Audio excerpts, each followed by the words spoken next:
Hello, friends. Welcome to Bobby's Popcast. I'm joined by iconic radio personality. Iconic.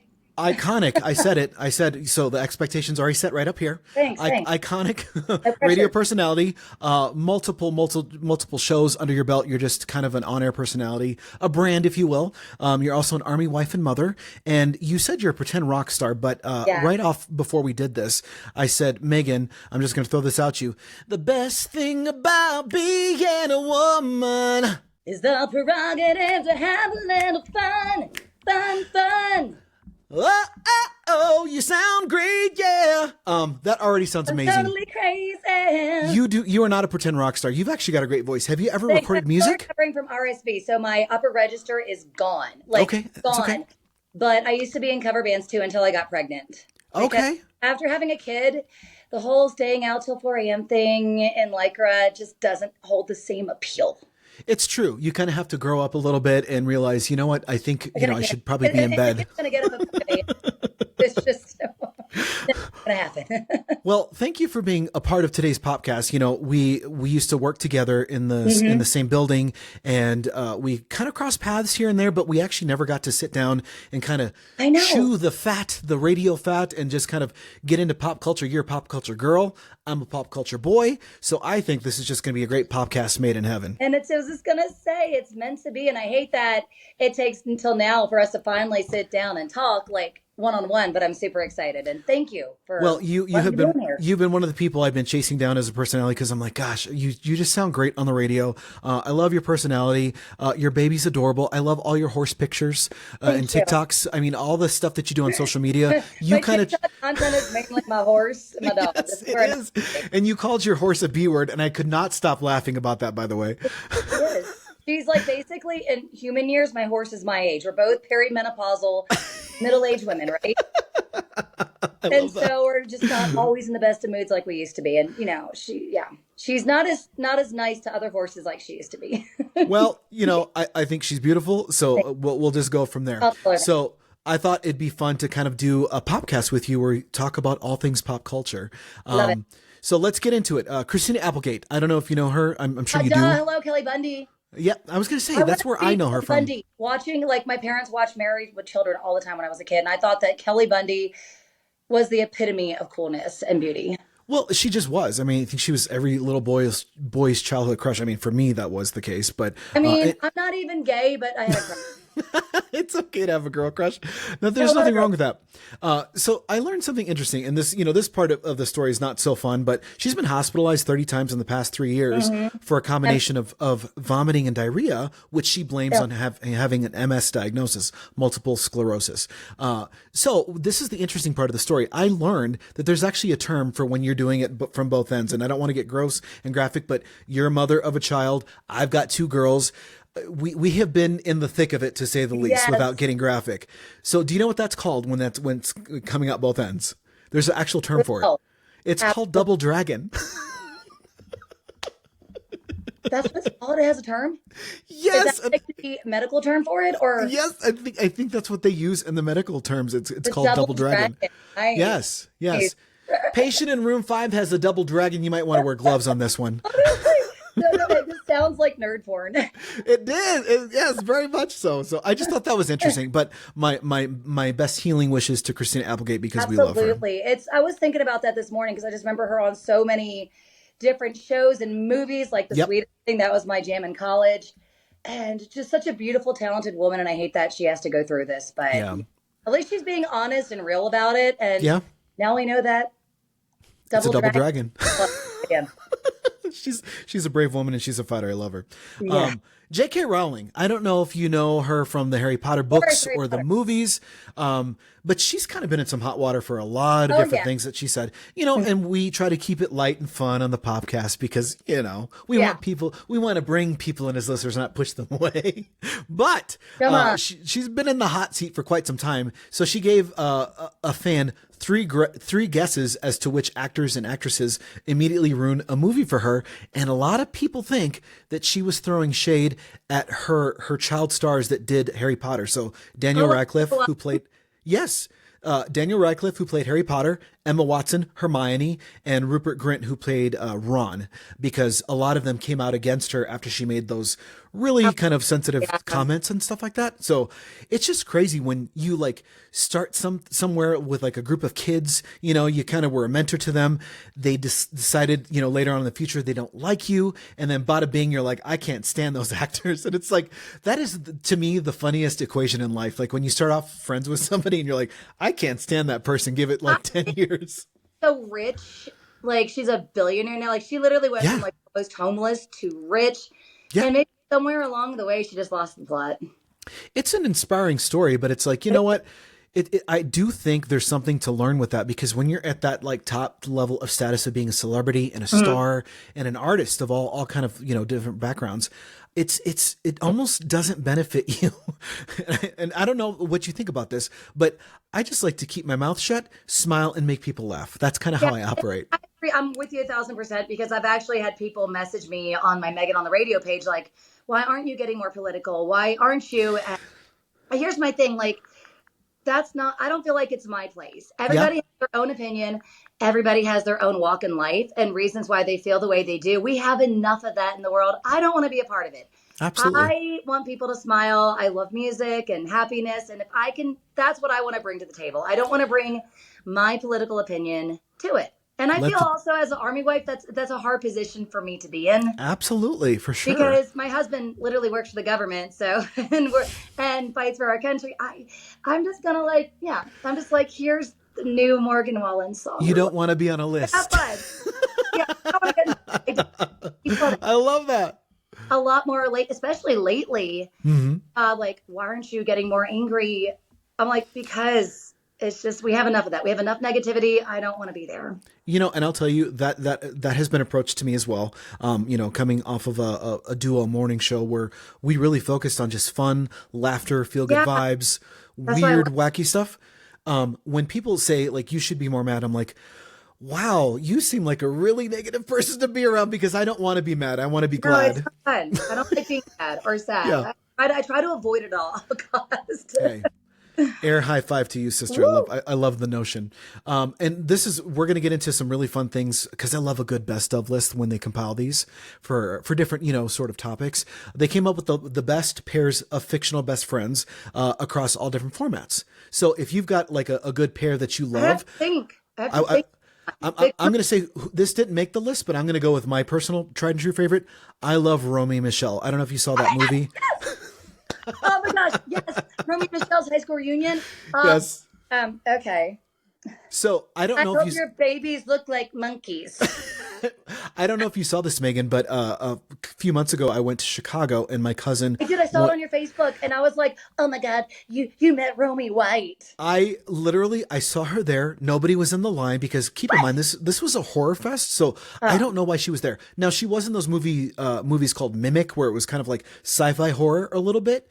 So maybe that qualified as horror, but I don't view her as a horror icon. No, I think she's like a pop culture icon to me. Oh my God, she's Romi White. That's what I said. So what's funny is she's sitting there at this booth, with t-shirts and all the garb and all that good stuff. And I'm like, oh my gosh, tractor beam located. I see Romi White. So I walk up, and it costs money to like take selfies with these people and kind of do all that thing. So I was like, it's Romi White. She goes, yeah, that's me. She was totally playing along. And I paid the $65. I've got her personal Venmo in my phone now. I could shoot her just $100 tip if I wanted to, because I love Romi White. But she told me, this is fun fact, little PopCast exclusive. She told me that they're going to be doing a sequel to Romi and Michele's high school reunion, and Lisa Kudrow's coming back, and the majority of the cast is coming back. Isn't that amazing? No, I was my favorite movie in high school, because I was really bullied in high school. I was I'm sorry. White in high school. Okay. Yeah. So, and I think I just related to that movie. These women came back and just rocked it, and they stayed true to themselves. Yeah. And that was so inspiring to 14-year-old me. Yeah. Who was terrified to go to school every day. So. Yeah. Yeah. I love, to me, one of my favorite characters from that movie, I feel like we're taking a tangent, but I love it, was Michelle Mooney, played by Janine Garofalo. Oh my God. Yes. I love Janine. A quick burn cigarette. Lady Fair cigarette. For the gal on the go. It's so funny. You're like my soulmate. So, according to this list, and feel free if you can think of somebody else other than Romi and Michele, but I think we did. I think we kind of came up with our favorite. But the best friends list includes Thelma and Louise, also very well known in the films. Oh, yeah. Oh, yeah. Woody and Buzz from Toy Story. Oh, of course. Lucy and Ethel from I Love Lucy. I mean, fiction. Oh, the whole cast of Sex and the City. There you go. Yes. And also Miranda, Samantha, and Charlotte. There you go. I think, you know, What do you relate most to? I'm sure you've watched Sex and the City since you're into pop culture. So fun fact, when I got married, my wife made me watch the movies. I never watched the show. I knew of it. I just never watched it. It wasn't I was watching X-Men and like all the comic book shows. I was that kid. I was like, I wanted to be a Power Ranger. So anyway, that being said, I watched the Sex and the City movies with her and I was like, this is actually really good stuff. And I became a fan. And so I've not watched the original episodes of Sex and the City, but I have watched And Just Like That, which is the new HBO Max reboot. And that, Megan, I don't know if you watched that, but that show is good. It's good. It's good. But the original, if you ever get a chance just to binge watch, go on HBO or Max, what they're calling it these days. And they have all the seasons. I binge watched the entire first, 6 seasons when my husband was out of town for a month.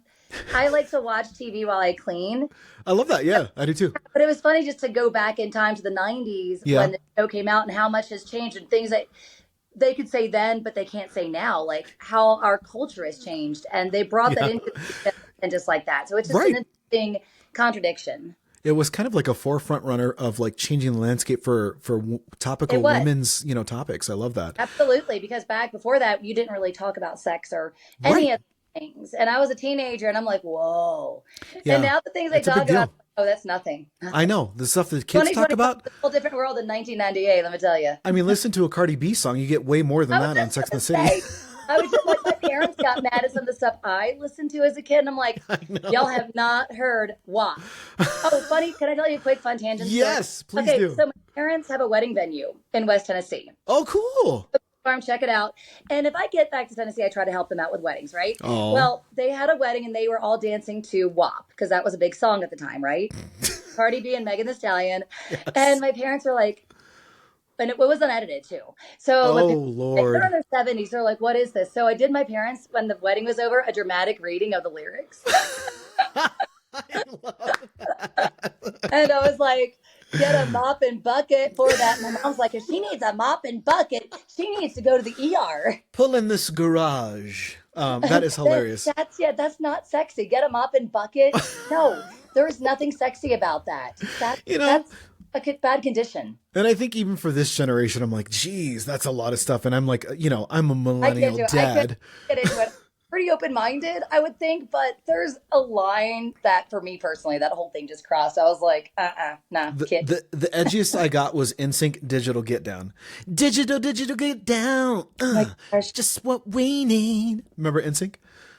Oh my God, yes. NSYNC over Backstreet Boys, always. Yeah, for me, it's Backstreet Boys. Backstreet Boys were never it for me. It was always Justin Timberlake. Ah, okay. So typically people fall in one or the other. I love that. It was like, NSYNC versus Backstreet Boys in high school. Nobody really cared as much about 98 Degrees of O-Town. It was all NSYNC. That's true. Fun fact. We also had JC Chavez, who was super cute. He's an amazing singer too. Fun fact, I auditioned for O-Town. No, you did not. I did, yes. You did not. I did. Sing a boy band song. Oh my gosh. Okay. Listen, I mean it. There's nothing that he's worthy of. He's just another player playing in the name of love. I've seen enough. Now this must come to an end. Get another boyfriend. That's the Backstreet Boys song. How did you not? They don't know what they're missing. Here's my theory. I think the token Latino guy who made the group already was in the group before I was. So they were like, they can't have two Latinos. No, can't have two.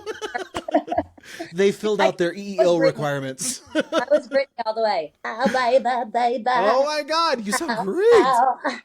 Yes. Now, Britney Spears is my guilty pleasure. Oh my gosh, it's amazing. And what happened? This is like why people should not allow child stars to happen. Because look at Britney Spears now. I'm sorry. Oh, gosh, I know. And that's a difficult topic for me because I was like, when she was in the conservatorship and she's now doing these videos where she's like dancing in a fireplace with knives. And I'm like, That was almost my Halloween costume last year, but then I felt better. With the knives? Where she was like... But I'm like, Megan, that's so mean. No, it does have some issues, and yeah. it is the people that are around her that made her that way. That poor girl. Part of me is like, who's talking to her? You know, like, how does this work? And we don't know what the celebrity lifestyle is like. Put down the knives, Britney. Yes, it's kind of dangerous. My concern about Britney Spears, aside from her mental state, is all that money. You think she could get a better weave? That's the other thing. It's like that bothers me. I don't know why that bothers me of all things, but I'm like, girlfriend, you've got millions of dollars. Yeah. I know you can get better hair extensions. I'm just saying. I think she's kind of like tapped out from the pop star lifestyle where you do have a glam team and all that good stuff. So if she's doing it on her own, to be fair, she's never really done that on her own. So she's kind of like figuring it out by herself, I think.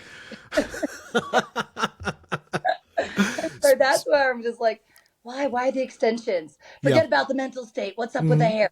I'm a horrible person. I am a horrible person. You're not a horrible person. You're an honest person because everybody's got the same opinion online, or at least a lot of people do. But down the line, get better hair extensions. As we talk about guilty pleasures, which we just did, boy bands, Britney Spears, all that good stuff, they also compiled a list of these guilty pleasure songs from the 80s. So feel free to sing on any of these. One Night in Bangkok. What is that one? One Night in Bangkok? Murray had. By who? One night in Bangkok in the world's your oyster. I've never heard that one before. Oh my God. Yeah. Oh my God. I worked for a Hot AC station, so I learned a lot about 80s songs and 70s songs too. So I'm still kind of getting up to speed with that stuff. Freak. Okay. Anything Tiffany. I think we're alone now. That's a great one. Yeah. Yeah. Tiffany I wanted to be her, anything Madonna. Oh, Madonna's the queen. True Blue was the first cassette tape I owned, and then like a Virgin came out, and I think it was like 7 or 8, and I remember asking my mom like what a Virgin was. She opened the conversation. Somebody that has never been kissed. Yeah. And she never like went back on that. So when I got my first kiss at 13, I was so proud and told everybody I wasn't a virgin anymore. Oh my god! And this is how rumors get started. No, seriously. So then it was like Megan's a slut, and I'm like, but no. Because my mom said it had never been kissed, and I never questioned it years later. I used to think in middle school, in the beginning of high school, this is embarrassing to admit, but I feel comfortable in your presence. I used to think people could get pregnant by kissing. I really thought that.